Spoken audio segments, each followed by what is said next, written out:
Direction for each of these question containing, ये तो आपको सब कुछ ऑप्शंस में दिए हुए हैं। अभी अपन क्वेश्चन पे डंप करते हैं। क्वेश्चन क्या दिया हुआ है? The radio active nuclei, the radio activity of 10 to the power 8 undecayed radioactive nuclei of half life 50 days, half life ये दिया हुआ है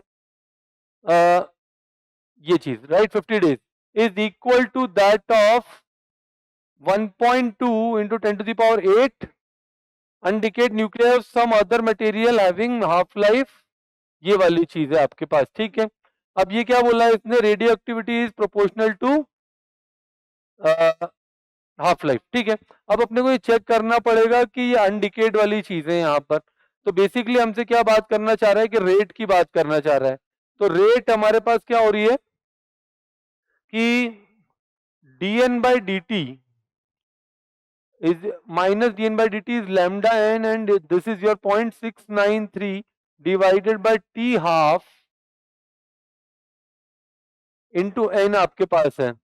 तो इसके केस में क्या हुआ कि R1 नाम दे देता हूं मैं, तो 0.693 divided by T half is 50 into कितने हैं वो 10 to the power 8 and case of second 0.693 by 60 into 1.2 into 10 to the power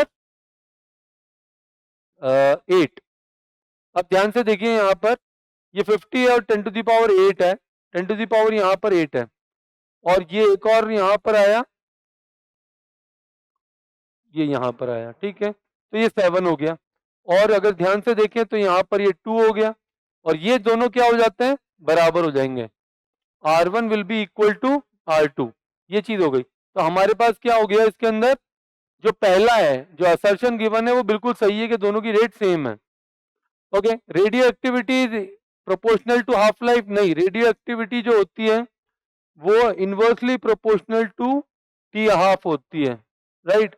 तो हमारे पास असर्शन तो सही है और ये रीजन जो है आपके पास ये गलत हो जाता है। तो इसीलिए हमारे पास क्या होगा? Assertion is correct and reason is incorrect. वो जो भी ऑप्शन आपका इसके हिसाब से बन रहा है वो चेक कर लेना आप, ठीक है। तो assertion is correct, reason is incorrect.